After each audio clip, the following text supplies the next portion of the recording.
Thank you for coming to visit with us today. The Federal Centers for Disease Control has confirmed that a patient admitted to this hospital has tested positive for Ebola virus, the cause of Ebola virus disease. The hospital has been and is following all the CDC and the Texas Department of Health recommendations to protect the safety of our patients, our medical and other staff, volunteers, physicians, and visitors.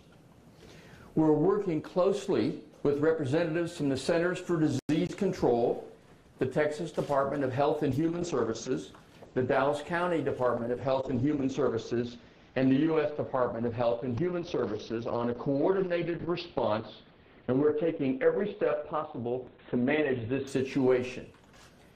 If you have other questions, there is a website which is www.texashorthealth.org, which will have access and links for questions that you might have in writing. Texas Health Dallas has a robust infection control system, and our staff is trained and prepared to take care of patients with a variety of infectious diseases, including Ebola virus disease. An epidemiologic emergency policy is in place at the hospital, and infection prevention and emergency management are working closely together to stay abreast of ongoing developments. The hospital is operating as normal, with clinicians caring for patients and other hospital employees supporting those caregivers as they do every day. The patient has been in appropriate isolation, which according to CDC is called contact isolation and droplet precautions, since they arrived for this admission on Sunday. Our staff is thoroughly trained in infection control procedures and protocols, and we have been meeting literally for weeks in anticipation of such an event. The purpose of hospitals is to care for the sick and the injured and the ill, and to advance knowledge about health and well-being. At Texas Health, our training, our emergency preparedness, our dedication, and our focus on safety and quality, essentially everything we do, is in preparation to handle these types of cases. It's important to note that bound by federal law, we cannot name any patients without their written permission and consent, and that the HIPAA privacy rule forbids healthcare institutions from releasing any identifiable health information about any patient. We're caring for this patient because this person came to us for help, and they came to us sick, and it's the right thing to do. Our mission is to improve the health of the people in the communities we serve. Our focus on compassion is at the heart of everything that we do. As healthcare professionals, this is what we train and what we prepare for. And we'll now take your questions, and we'll be ever mindful of patient privacy. We'll do our best being mindful of patient privacy to give you the answers you're seeking. Doctor, why did it take 48 hours after this patient initially sought care to then be put in isolation? Well, the patient's initial visit was 2 days before, when they presented with very nondescript, nonspecific symptoms, and it was not clear that the patient had come from an area where Ebola virus was present. When did you first learn that the patient had come from West Africa?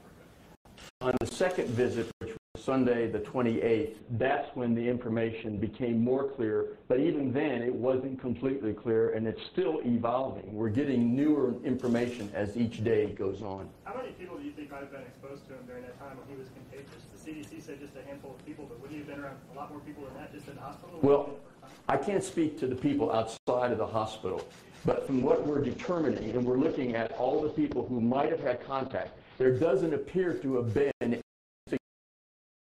because only exposure requires exposure to blood or body fluids, and at the time of that visit, he wasn't that ill, he wasn't having body fluids, he wasn't having vomiting or diarrhea. So there's no concern about any hospital workers? Well, I wouldn't say there's no concern. We're certainly going to track all the people who had contact with him, and we're going to watch them and monitor their health. And does that include hospital workers? Of course. Did he come in by ambulance or did he walk in on his own volition? I'm not certain of that, but I believe he came on his own on the first visit. The second visit, he was brought by emergency medical ambulance. Can you pinpoint exactly when the patient came in? Excuse me. Can you pinpoint exactly when the patient came in the first time? And can you also explain, if you've seen the patient, if you can describe without violating any laws his condition and sort of what he looks like right now? I don't think I can answer the second question. I think that might be a violation of federal laws. The best I can recall, the patient came to the hospital either late Thursday night or early Friday morning. And had he gone to other hospitals before and was directed here, or did he? How did he end up here? We're not certain, but there's no evidence that he went anywhere else before. Doctor, can you tell us about the facility that the patient's being held in right now? Is it structurally separated, everything from air to power to what? Well, Omar, first of all, let me say that it is not an airborne disease. So there's no requirement for separating the air. However, he is in the intensive care unit, not initially because he was that critically ill, but because it had the negative air pressure in the event that we needed that kind of isolation. And secondly, it has glass walls that we can look in. And one of the tenets of proper personal protection is that the people caring for the patient have a buddy watching them to ensure that they're doing all the things proper for their own protection. It happens to be a segregated area away from any other patient by convenience, and we have put restrictions so that there's no traffic coming through that area. It's an ideal location, in fact. Doctor, how are the doctors and nurses who are treating this patient dressed? Is it similar to what we've seen as footage in Africa, where they are dressed head to toe in protective clothing? The head to toe is not an actual requirement. But in Africa, it might be because they have such primitive resources in terms of running water, floors. They often are on dirt floors and such.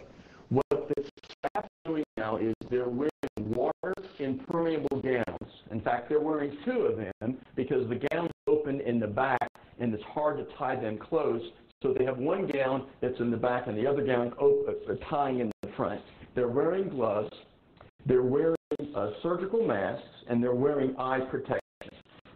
And they're wearing, because the patient did have diarrhea, they're wearing shoe protection as well. Do you know why this patient was in Liberia? I do not know the details. I believe this is where the patient lives, and he was living and working there. Do you know why it's back in Dallas? I'm not certain yet. I think he's here to visit family. Doctor, do you have a time estimate on when the patient has contracted Ebola based on your study of the patient? We only know that he apparently arrived here, I believe, on the 20th in the United States, and his symptoms did not begin until about the 24th. That's the best estimate we have. But like I said earlier, some of that information is changing the more we get information from him and his family. What about family? Excuse me, the gentleman. There are no nonstop direct flights from Nigeria to DFW. I'm sorry? There are no nonstop direct flights from Africa to DFW Airport. So if he lands in New York or Houston or someplace to drive. I'm sorry, that's not information that we have, and the CDC will be looking at that. Dr. Goodman, what about, you said he's visiting family? Possible that other family or friends, children might be contaminated? Well, Might be affected? we're leaving the health department up. It's up to them to pursue that. But certainly, if he was staying in the household during the time that he was potentially contagious, that is with fever and other symptoms, yes, they could have been exposed, and they will be monitored by the health department and observed, as was mentioned by the CDC earlier today. I don't have any details on family members. Doctors, do you have full confidence in the health department that they can track down all these people who might have been exposed? Because one of my colleagues has done extensive reporting on problems with this very part of the Dallas County Health Department, which is track down AIDS patients and others, and there's been some serious problems. Well, we're not talking about a chronic illness like HIV, where you are potentially infectious for years. We're talking about an illness which has a well-defined incubation period and well-defined symptoms. It's not contagious before the symptoms start. I have complete confidence in our Dallas County Health Department and their epidemiologists. They are superb. I would add that based on my experience, and I've worked with them for close to 40 years, it's probably the top health department in the nation. And we should add, in answering that question, we should add that our Dallas County Health Department and we here at Texas Health Dallas and in Texas Health Resources are working closely with the state of Texas and closely with the CDC. And I think one of the things to emphasize in the care of this patient is it is really a team. And there is a large collaborative team in the hospital at work. There is a task force of top clinical leaders from this hospital who are managing the clinical decision-making and the clinical communications that will come out. And they are advising and working with the doctors who are directly caring for the patient. And together, all of those teams are working closely with the county health department, with the state, and with the CDC. So it's really a tight group of people all collaborating together. And I think we can add, Dr. Goodman, that the clinicians here will be consulting with clinicians in Nebraska and in Atlanta who have had experience recently in treating Ebola patients. Can you describe all the measures you're taking to first find out who may have had any sort of hazardous contact with this patient in the first 2 visits? Just everything from figuring out who might have been there to from staff to janitors to doctors, all the things you're doing to make sure that there aren't patients that may be, or that there may not be people that came in contact with the patient. Well, first, we have an electronic medical record which facilitates the tracing of individuals who had participated in the care of a given patient. So we have access to that. Secondly, we communicate through the leaders in a given department, and they can talk with their specific members. So, for example, the nursing leadership can talk with the nurses to make sure that there anyone that might have had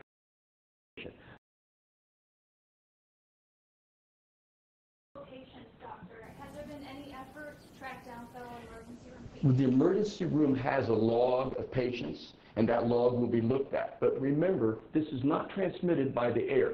So the only contact that would be at risk would be someone face-to-face touching their blood, their body fluids, or getting a needle stick. So other patients really shouldn't be at risk. Doctor, what kind of interaction responsive, and what kind of capacity do you have if other family members of his get sick? How many can you hold here? I guess the answer is I hope we never have to hold any more. But we certainly have capacity. That does not require highly specialized unit.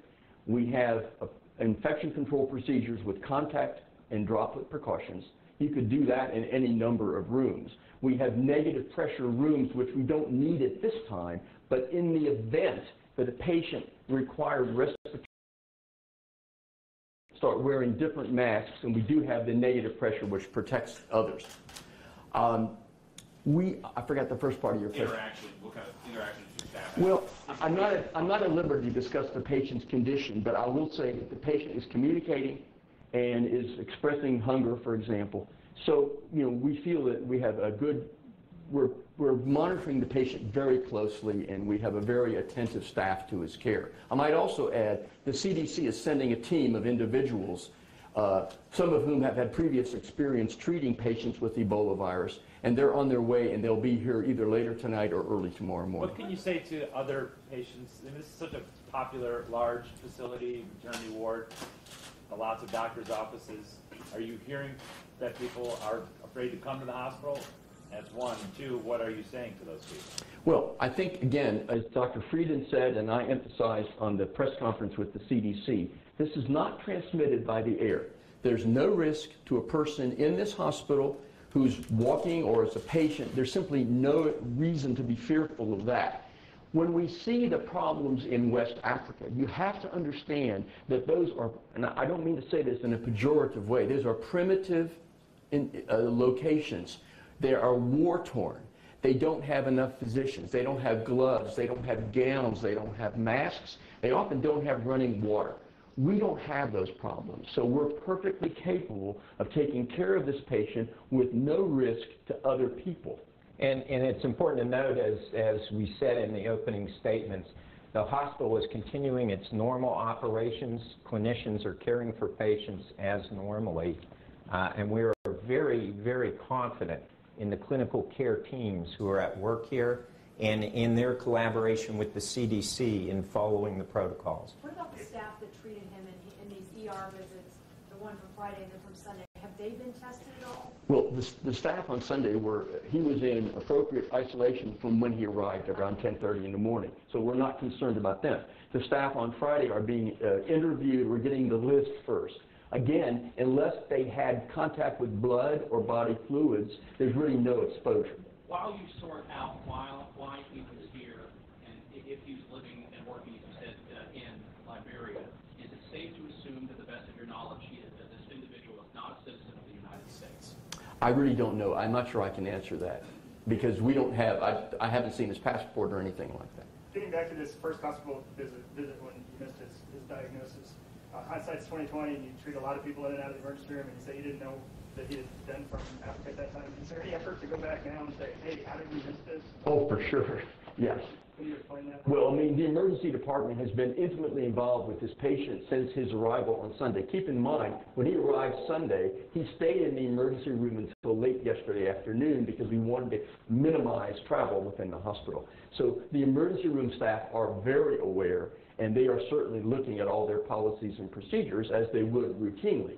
So there's no lack of interest and concern on everyone's part. I mean, the first time he came in. Yes, but the same people are working there, and they communicate among themselves. Because of the fact that he was put in isolation almost immediately when he was taken at Sunday, did you have any idea that he might be an Ebola patient?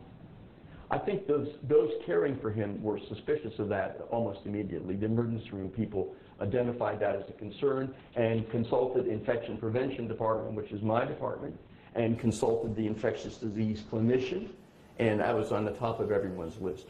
What about That his was on treatment? Sunday? I'm sorry? That was on Sunday? On Sunday. And so on Friday, one thing I'm not clear on is what was given to him or done to him on Friday? I think he was evaluated for his illness, which was very nondescript. He had some laboratory tests, which were not very impressive, and he was dismissed on some antibiotic because he was like the majority of people who come in the emergency room. And we really can't get into the clinical details of how he presented or how he was treated. Can you talk about his treatment, at least from this point forward, now he is a confirmed Ebola patient? Without giving away too many details, talk about how he's being treated. Well, first, we just got off an hour-and-a-half conference call with CDC this afternoon, and we had one-to-one discussions. Well, we had about 50 people in the room with us, but we had detailed discussions about the management, and these were from clinicians and others at the CDC who have treated patients in Africa and in the United States. The key to treatment is maintaining adequate volume of fluid in the patient's circulation. When they're having symptoms like vomiting or diarrhea, they can lose fluid, and that can lead to damage to organs. So the key is volume fluid replenishment, maintaining oxygen as needed, and supportive care and treatment of symptoms. And we will be closely collaborating with the CDC, following their treatment protocols and conferring with them in the specific treatment of this patient. And just to clarify, you currently do not have anyone, be it staff member, family member, friend, anyone else that is in isolation or is quarantined or is being watched who's come in contact with this person? No one certainly in the hospital. You'd have to ask the health department about the people that are not in the hospital. I understand about the privacy laws, but can you say how optimistic you are that he'll have a full recovery?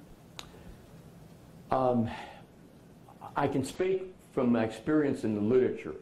The disease, as you know, has affected about 4,000 people in West Africa. And at the present time, the mortality is over 2,000. Now, it's true that in that area of the world, the medical care available is not as up-to-date and technologically advanced as ours. So I think that we certainly could expect possibly better outcomes, but it is a serious disease. And there is no specific treatment other than the things I mentioned before, which are supportive. Is your patient getting any of the experimental vaccines you've heard about? I can't really comment on that right now, but I would simply say that the CDC is communicating with us about all possible options. Does that include the ZMapp cocktail? Again, I can't speak to this particular patient, but I can tell you what CDC told us. There is no more ZMapp available. The supply was used on the two previous patients. So that drug is simply not, at this time, even available to anyone in the world. Does that make your job harder? Not necessarily. You know, when those experimental treatments are given, they are just that. They're experimental. There's no data that proves that they even work. So not having experimental treatment doesn't make our job harder. And the decision to use experimental treatment is a very complex decision and isn't something that any individual can just do on their own. You have to go through a long chain. FDA has to approve it and so on. And then I was just curious whether this hospital or the hospital system, have you had any medical workers who have gone overseas in general to treat Ebola patients or done any specific research on Ebola?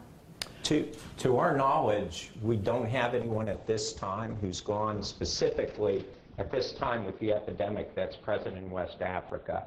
We really can't speak to what people may have done in the past. Do you have an idea of when you might know whether any of your employees Well, the period of observation after exposure is up to 21 days. So if we assume that there was exposures on Friday, which I don't believe there were, but those people who might have been exposed are going to be monitored for 21 days. So that will be, you know, almost 2.5 more weeks. Do you monitor them here, or do you monitor them where they live?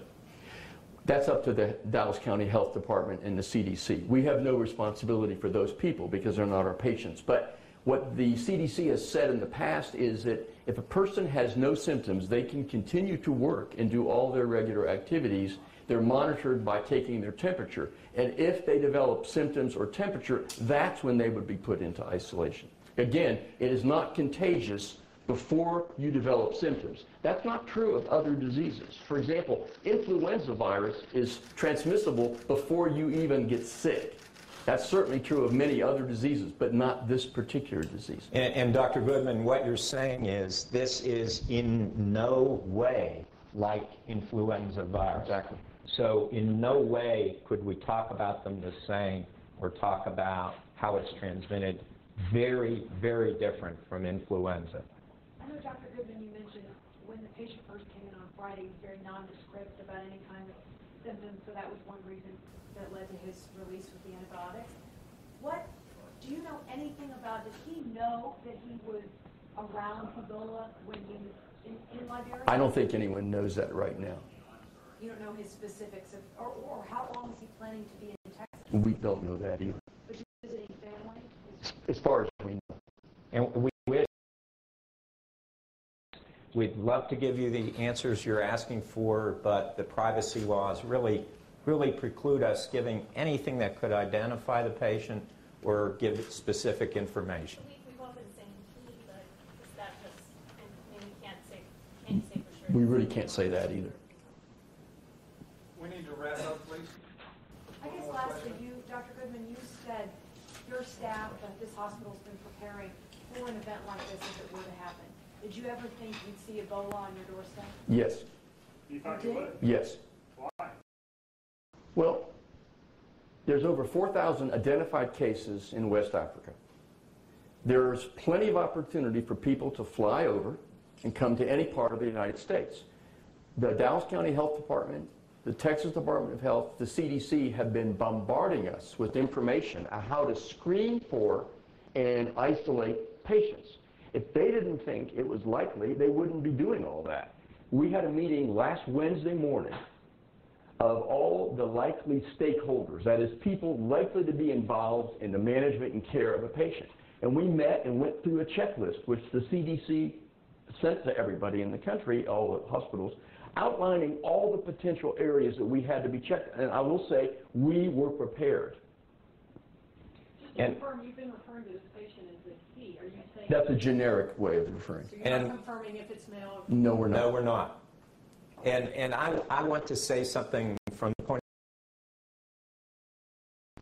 the team of nurses and doctors caring for this patient is superbly professional.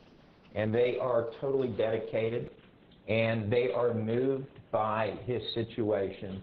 And I am extremely proud, and our system is proud, of the wonderful care that they're giving here in this hospital for this sick person. I'm wondering, with the CDC checklist that you all went over so timely last Wednesday, the way that the staff handled this patient's Friday visit, was every single part of that checklist accounted for?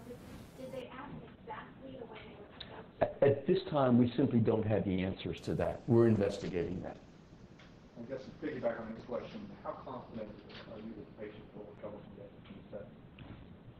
I can only tell you what the literature and what the statistics are, that the mortality is around 50%, and that's overall. In this country, I would expect it might be a little bit less. But when you're talking about something that has a mortality around 50%, just imagine, that's serious. And I don't think anyone can prognosticate. But all the patients who've come to the U.S. have recovered. And you're talking about what's happening in Africa, which you would say is very different. That's true. But there's only been, what, 4 or 5 who have been actually ill, maybe fewer, 3 or 4. So it's too much of a small number. So really, to put it in perspective, you don't really have a good database to base anything off of in a projection for this individual patient, especially since the care is being administered in the United States. There is literature on prognostic factors, which we've reviewed, but they're almost entirely from third world or developing countries, so it's difficult to extrapolate to what it would be if it was in this country. And earlier you said this patient was in ICU for the negative air pressure in case he developed. Partly there, partly because we could separate the room also. Is he still in ICU? Yes. And can you just tell us his condition as far as serious or? I don't know what the official statement is, but I'm sorry, I just don't have, I don't know what the category is. You know, we've been so strict about the privacy laws that sitting here, neither of us could give you information like that. Could you say in the last 48 hours it was worsened or gotten better? I really can't even answer that. Okay. Thank you all for all your time. We really appreciate it. And we will keep the public updated and also encourage you to contact. Yes, Dr. Edward Goodman, Goodman, Dr. Mark Lester, Lester. And they are